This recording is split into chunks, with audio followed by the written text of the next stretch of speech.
Abundant Futures is an invitation to think world-making and ecological futures from the condition of abundance and fullness.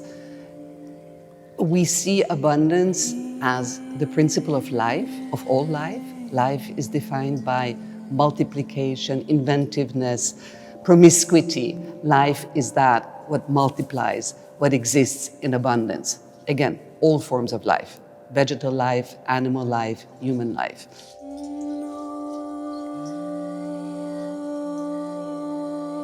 So in times of anxiety about the future on our planet, inviting abundance to the table, inviting people to think through abundance, about future, is a way to repopulate really our imaginaries, to create different ideas through which we can look into the future, rather than sort of seeing only the dark side of possible collapses, how to literally try to recreate conditions of abundance and fullness in our lives and in the ecological matrix in which we are embedded.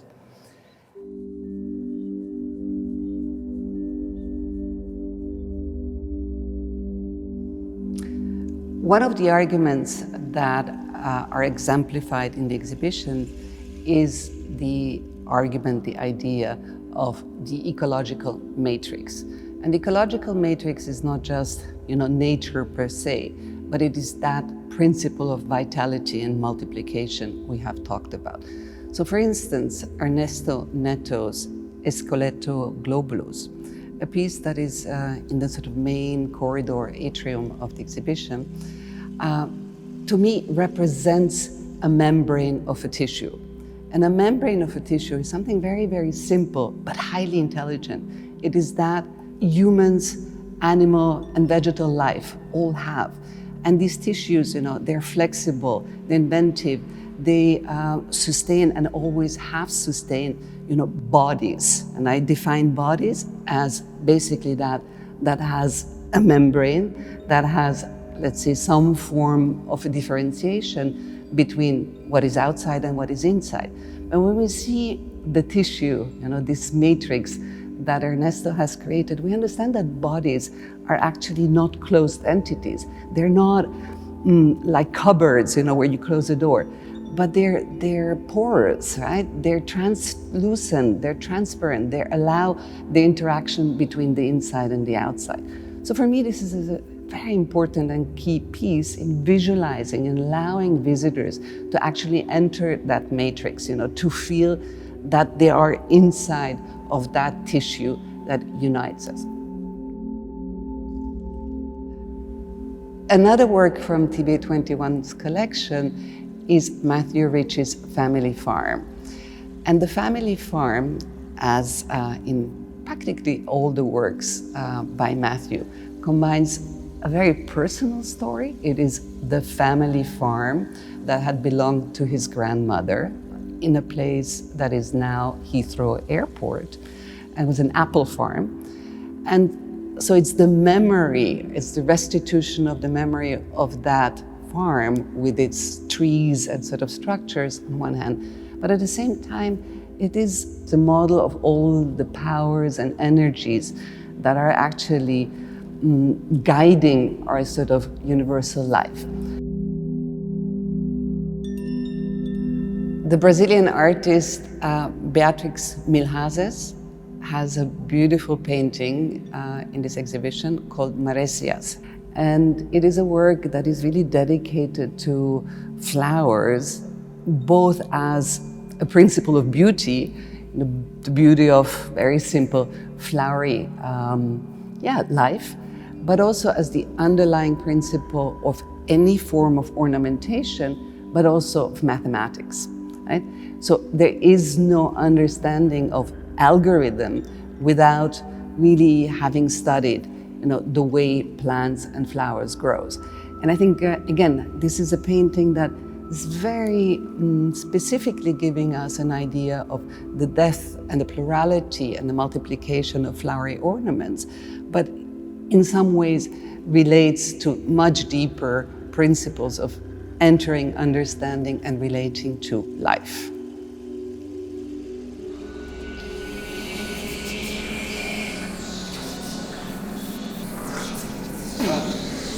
A second line of thought in the exhibition could be titled Inventing Scarcity.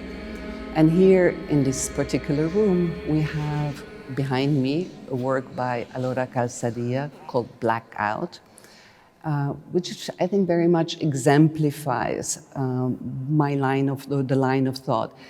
And why does it exemplify it? It is obviously an engine, but one that refers or are actually the parts of an exploded engine from Puerto Rico. So a few years ago, there was a complete blackout in Puerto Rico due to the failure of an electrical system that again had and related to manipulation of money, the relationship between Puerto Rico and America. Yeah. So it has a kind of complicated political scenario in the back. But what happened is after the blackout, when the engine exploded, right, Puerto Rico was left literally in the black for many, many days. And Alora Calzadilla, who live in Puerto Rico, have been able to get certain parts of the engine and reassemble it into sculpture work that is sculptural but also vocal. There is a humming that the piece emits, which we don't hear now, but the piece has this kind of vibrational humming that constantly reminds us as visitors of that sort of electric power that both permits our sort of economic life, our daily lives, but at the same time has that really scary kind of element to it. The piece is activated weekly with a sound piece called Main Hum, where 20 musicians from the Coro Bauer here in Córdoba will come together and will vocally enact both the blackout and the humming that is at the core of the engine. So again, it becomes a conversation between humans and the machine. It becomes a sort of an invocation in a way, both a scary but one of domestication where the machine and the humans enter a dialogue. The second work is a series of photographs that the Danish Icelandic artist Olafur Eliasson took over a period of approximately 20 years. And so what you see is a juxtaposition of two images, one taken 20 years ago and the other one about 3 years ago. And you see the receding glaciers in these landscapes, and you see the devastating effects, right, of climatic heating that, as we know, are very much affecting the world's cryosphere. So to me, again, that juxtaposition of the failure of electric systems, due to corruption, political problematics, but of course that have an effect on the climatic conditions, governing the cryosphere. Very much the result of these ideas of, scarcity, of being unable to find a relationship to our sort of environmental home that needs to be guarded and that needs to be sort of taken care of.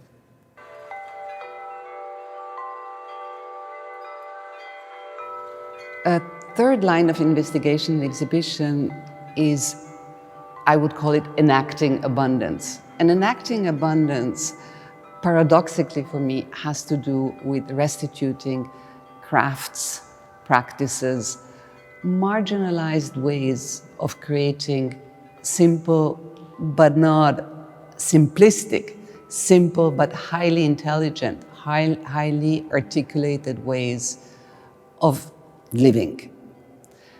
What I mean by that is sewing, mending, agricultural work, ceramics, all the type of traditional crafts and practices that have sustained life and the matrix of life, domestic life, daily life, to produce in simple ways, in sustainable ways, the possibility of living well.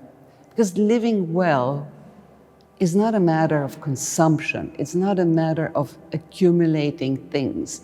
It's not a matter just of owning more and more, but it's being surrounded by things that are pleasurable, that are beautiful, that are meaningful, that last, that create relationships among generations. Things that are being passed on from one generation to the other, things that have a history, that are loaded, that tell stories. And to me, that is extremely important in thinking about abundance, that we're not just thinking about the ecological matrix. Abundance has very much to do without us humans, the way we relate to one another, the relationships we create, the things we know, the traditions that are being passed on and why they're passed on, and the intelligence they have. So for instance, one beautiful work is Asunción Molinos Gordo's 3 sculptural work and filmic work actually also that we are presenting in exhibition that all relate to different traditions in Spain. One literally celebrates different ceramic vessels that have been produced here over centuries, and they have a multiplicity of forms, of uses. Some are actually useless, they have holes, they don't carry water, they don't carry anything comestible, but they've been produced to celebrate inventiveness, the creativity of artists and ceramic producers. Is a piece by Dana Abortani that is using these mending techniques, that women have used on textiles for forever, literally. And she's using them to actually indicate different scars. They give a different legibility. But these forms of restitution, to me, are sort of very central to the idea of giving abundance, reimagining it, giving value to things that are considered to be more and more valueless in a society that wants the new, that wants the sort of glossy, that is very much focused on consumption and commercialization. I'm very, very proud that we're able to present one of the key works from 1972 by Newton and Helen Harrison. The Harrisons are a couple operating out of California. And in 1972, they were invited to the very famous art and technology exhibition at LACMA in Los Angeles.